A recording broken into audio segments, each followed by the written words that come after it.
Shalom semuanya. Shalom. Sebelum kita mulai ibadah kita, marilah kita menyembah Tuhan terlebih dahulu. Terima kasih. Terima kasih. Bersyukur.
Kebesaran kasih-Mu ya Tuhan yang Kau berikan.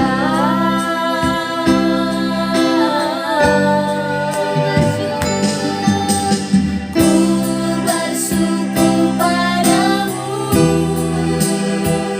Kau Tuhan yang mengasihiku.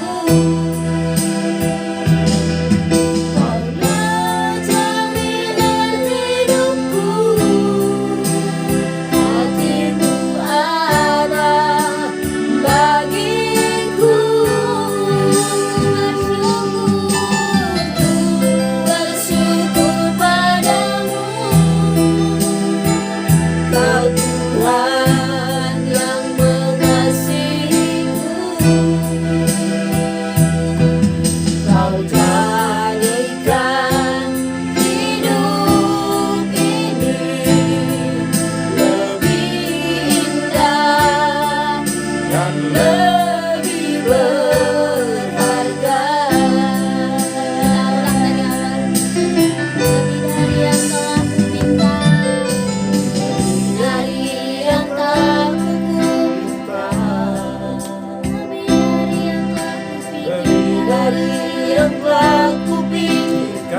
Marilah kita mengangkat lagu pujian Menikmati Kasih.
kasih Roh Kudus.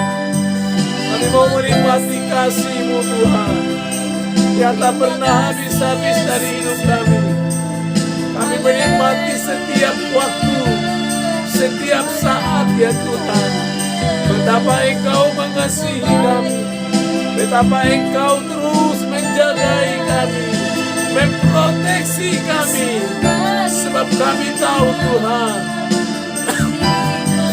kami tak berjalan sendiri, sebab kami tahu Engkau menyertai kami. Terima kasih Tuhan untuk malam hari ini. Ini waktunya kami akan merenungkan kebesaran firman-Mu, supaya firman-Mu dapat memberikan kami kekuatan, memberikan kami anugerah yang besar, memberikan kami kerendahan hati kami, supaya kami tetap kuat dalam mengikut Engkau, dalam memikul salib-Mu ya Tuhan. Dan biarlah kami menyangkal diri kami Tuhan, sebab kami bukan lagi milik kami sendiri, tetapi Engkau yang memiliki kami. Dan pujilah Engkau Tuhan, berbicara Engkau bagi setiap kami. Baik, oh banyak orang yang menyaksikan tayangan program ini. Tuhanlah yang terus memberikan mereka kekuatan. Jangkau mereka dimanapun saat ini berada. Dalam nama Yesus Kristus kami berdoa dan ucap syukur. Haleluya. Bersama-sama kita katakan amin. Satu perikop dengan pasal yang ke-8. Perempuan yang berzina, lalu mereka pulang masing-masing ke rumahnya. Ya, tetapi Yesus pergi ke Bukit Zaitun. Bagi-bagi benar ia berada di dalam bait Allah, dan seluruh rakyat datang kepadanya. Ia duduk dan mengajar mereka. Maka ahli-ahli Taurat dan orang-orang Farisi membawa kepadanya seorang perempuan yang kedapatan berbuat zina. Mereka menempatkan perempuan itu di tengah-tengah, lalu berkata kepada Yesus, "Rabi, perempuan ini tertangkap basah ketika ia sedang berbuat zina. Musa dalam hukum Taurat memerintahkan kita untuk melempari perempuan-perempuan yang demikian. Apakah pendapatmu tentang hal ini?" Nah, ini yang harus kita jelaskan dan juga kita selidiki dengan pelan dan juga hati-hati dalam memeriksa atau menelaah atau menafsirkan kebenaran firman Tuhan pada saat hari ini. Ya, ini berkaitan erat tentang orang-orang Yahudi yang tidak habis akal untuk menjebak Yesus, sehingga orang-orang Yahudi membuat sebuah cerita yang hendak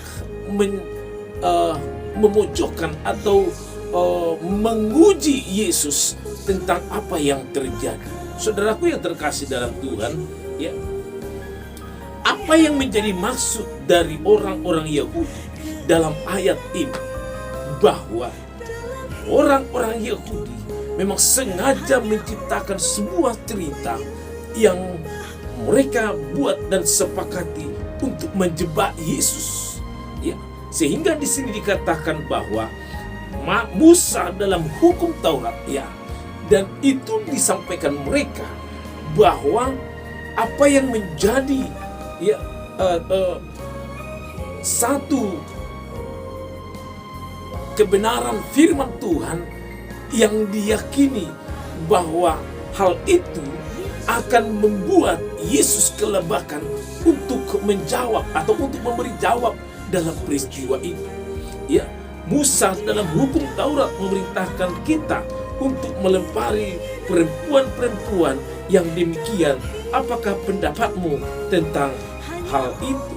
Saudaraku yang terkasih dalam Kristus Yesus, mari kita buka Alkitab kita kembali dalam kitab Imamat ayat yang pasal yang ke-20, ayat yang ke-10. Ya, kita harus mengkonversi, ya, kita harus mengalihkan. Karena mereka berbicara tentang Musa, maka kita juga akan mengambil kitab Musa yang dipertentangkan terhadap Yesus.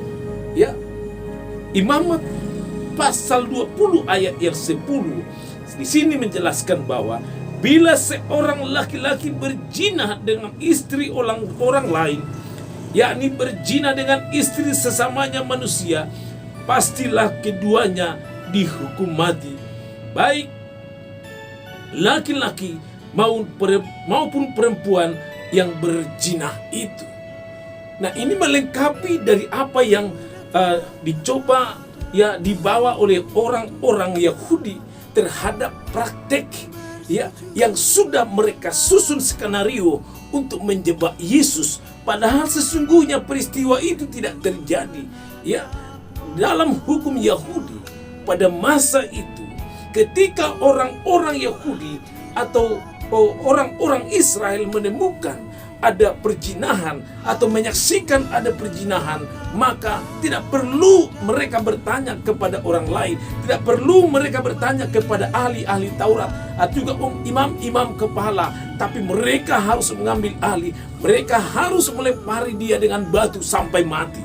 Ini menjadi hukum yang sangat tragis yang terus dilakukan oleh orang-orang Yahudi pada masa itu.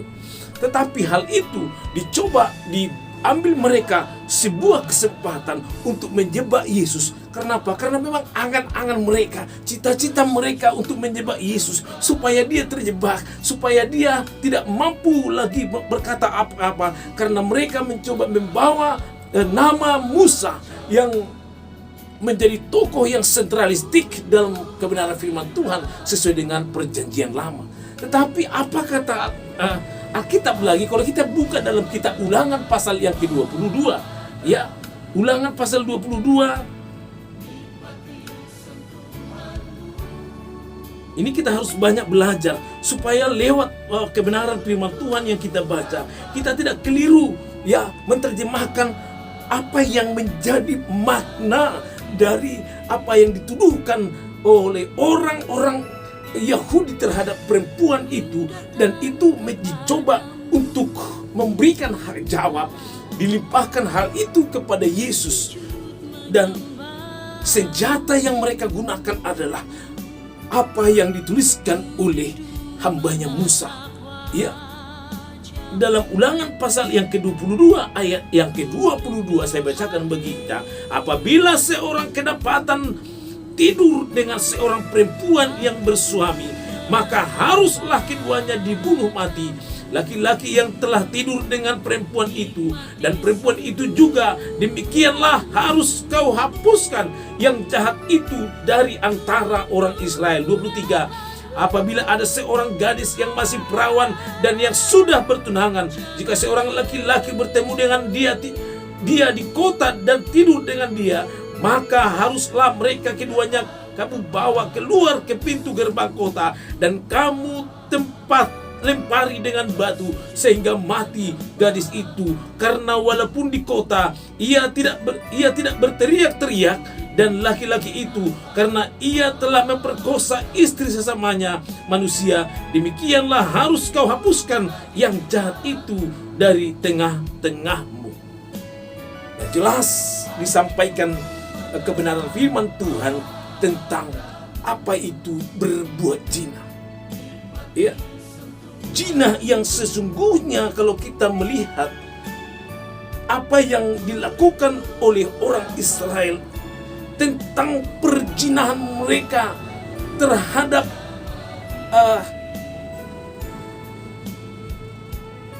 apa yang dilakukan oleh orang-orang Israel terhadap Molok. Artinya apa?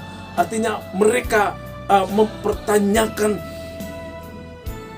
hidup mereka terhadap peramal-peramal dan juga para dukun-dukun yang bisa ditanya bagaimana hidup mereka, bagaimana kelangsungan perjalanan setiap hidup, dan juga mereka bertanya kepada peramal-peramal itu untuk memastikan apa yang harus mereka lakukan. Sesungguhnya zina itu adalah ketika kita menduakan Tuhan, ketika kita mengalihkan perhatian kita kepada kekuatan-kekuatan di luar Tuhan. Zina yang sesungguhnya yang tidak bisa diampuni oleh Tuhan ketika kita masuk dalam penyembahan berhala. Penyembahan berhala seperti apa? Nah, kalau kita melihat dalam 1 Samuel pasal 28, ya, kita melihat bagaimana Saul mengalihkan hatinya kepada perempuan peramal di Endor. Apa yang dilakukan oleh Saul adalah sebuah tindakan yang sangat melukai hati Tuhan, sehingga apa yang terjadi terhadap Saul atas apa yang dilakukannya, sehingga dia mati dengan bunuh diri. Saudara tahu bahwa Saul ini adalah sebuah gambaran, sebab Saul adalah raja yang pertama sekali di Israel setelah dia diurapi oleh Samuel menjadi raja di Israel. Awal-awalnya Saul ini adalah orang yang taat kepada Tuhan, orang yang sungguh-sungguh di hadapan Tuhan. Tetapi ketika Saul duduk dalam tahta kerajaan itu, maka dia beralih dari keinginan Tuhan dalam pemerintahannya Saul. Bahkan Saul begitu melangkahi segala apa yang bukan haknya. Ya, salah satu contoh adalah membuat satu ukupan bakaran persembahan kepada Allah yang harusnya itu dikerjakan oleh Samuel, tetapi diambil alih oleh Saul karena dia adalah seorang raja. Dan Allah memerintahkan kepada Saul untuk membunuh seluruh musuh-musuh Israel, seluruh orang-orang Amalek tanpa kecuali, mulai dari manusia sampai hewan. Tetapi apa yang dilakukan oleh Saul? Membiarkan para domba-domba atau binatang-binatang peliharaan yang baik dibawa keluar dari negeri Amalek. Dan itu menjadi satu kesalahan besar. Dan kesalahan yang paling fatal adalah ketika Saul tidak lagi berpaut hatinya kepada Tuhan, sehingga dia memerintahkan para pengawalnya untuk mencari seorang peramal. Dia katakan, carikan saya seorang peramal. Ya, mengapa dia mencari seorang peramal untuk memanggil arwahnya Samuel? Karena ketakutan Saul terhadap orang-orang Palestina yang sudah dekat mengangkat senjata untuk melawan Raja Saul dan juga seluruh rakyat Israel. Nah, inilah zina yang paling tidak diinginkan oleh Tuhan dilakukan oleh orang-orang Israel yang tidak bisa diampuni oleh Tuhan. Langkah Saul ini adalah sebuah teladan dan sebuah peringatan bagi saudara dan saya. Tidak lagi hidup kita memiliki kekuatan yang lain selain daripada Tuhan yang kuasa. Ya. Saul melakukan yang jahat, perzinahan yang sangat besar terhadap Tuhan. Dia bertanya kepada perempuan di Endor tentang apa yang dia harus lakukan. Harusnya Saul bertanya kepada Allah apa yang hendak dia kerjakan dan lakukan. Ternyata tidak. Saudaraku yang terkasih dalam Tuhan, bahwa saat hari ini yang kita baca dalam kitab Yohanes pasal yang ke-8 ini, ya, berbicara tentang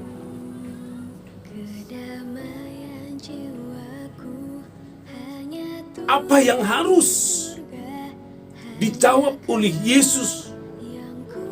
Karena hal itu merupakan sebuah hukum Taurat, bahwa apabila mereka atau apabila orang-orang Israel menemukan perempuan melakukan perzinahan, maka menurut hukum Musa dia harus dilempari dengan batu sampai mati.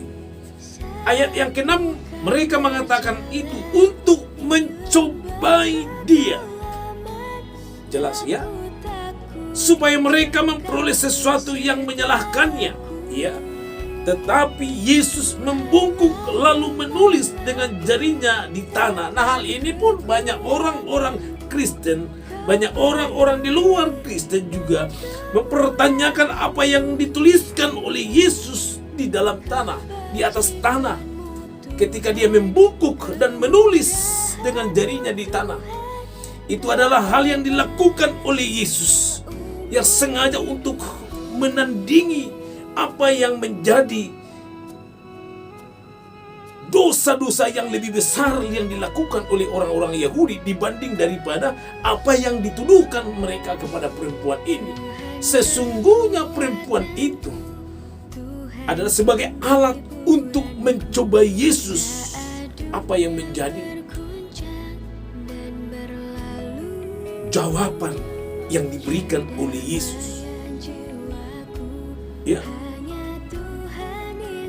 Dan ketika mereka terus-menerus bertanya kepadanya, ia pun bangkit berdiri lalu berkata kepada mereka, "Barang siapa di antara kamu tidak berdosa, hendaklah ia yang pertama melemparkan batu kepada perempuan itu."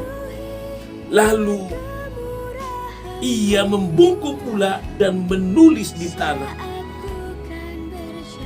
Lagi-lagi Yesus membungkuk dan menulis dengan jarinya di tanah. Itu membuktikan adalah sebuah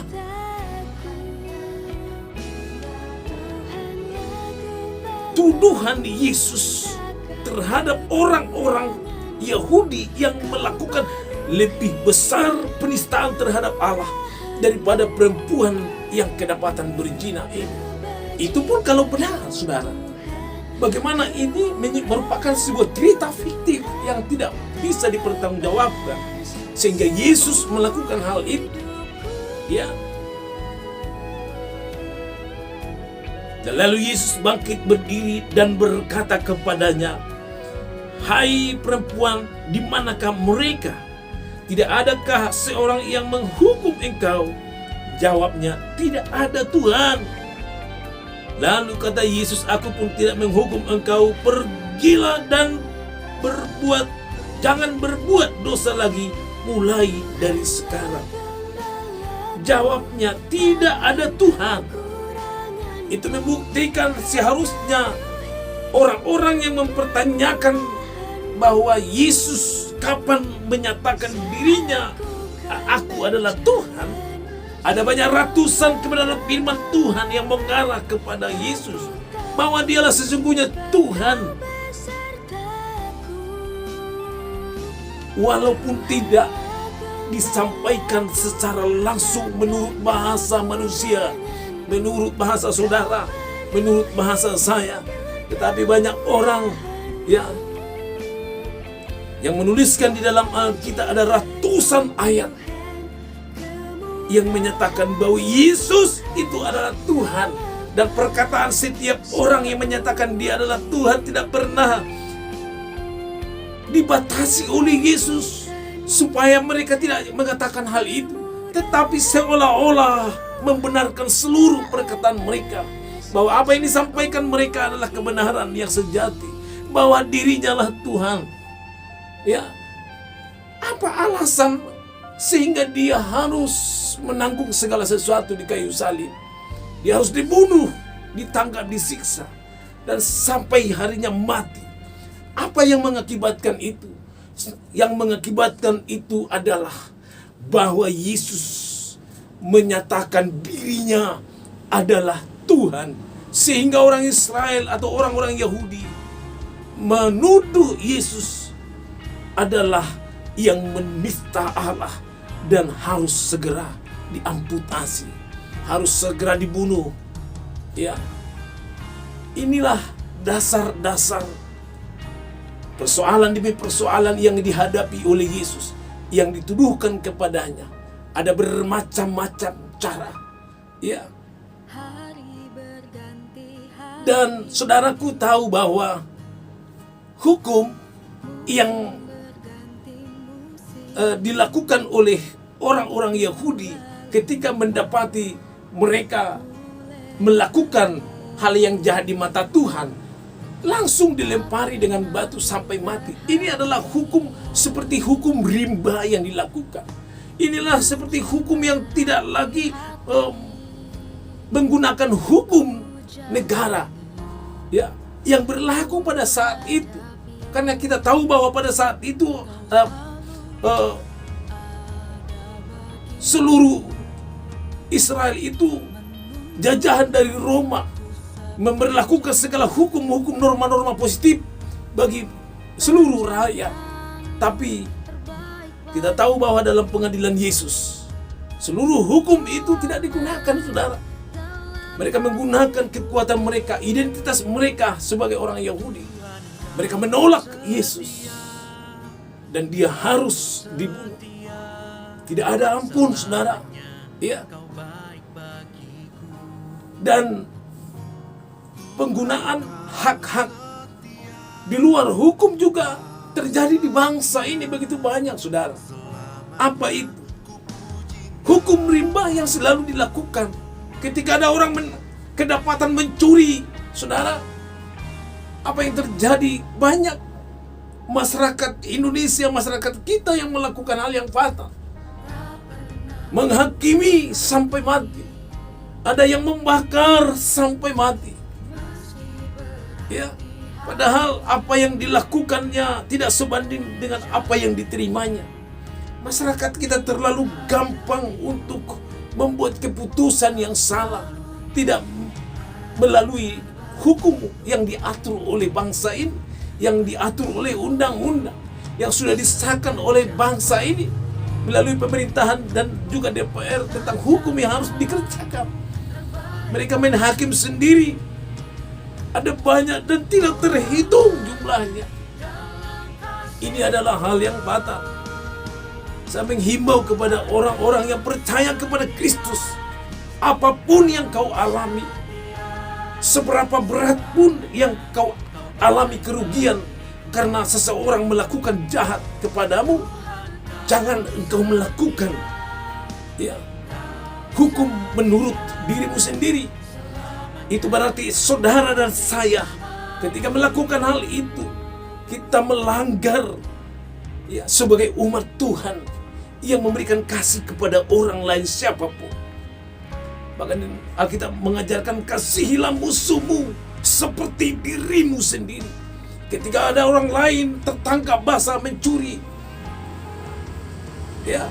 bahkan itu hanya mencuri untuk dimakan, tetapi kita langsung menganiaya, tanpa memiliki kasih yang besar yang kita sematkan dalam diri kita sebagai pengikut Kristus. Kasihilah musuhmu seperti dirimu sendiri, seperti diri ini, saudara. Oh, saudara, ketika mendengar hal ini, karena Anda belum mengalami, itu yang pasti saudara katakan terhadap saya. Ya. Tapi saya yakin apa yang saya sampaikan hari ini, kasihilah musuhmu, itu adalah hukum yang utama dan yang terutama dalam ajaran Kristus.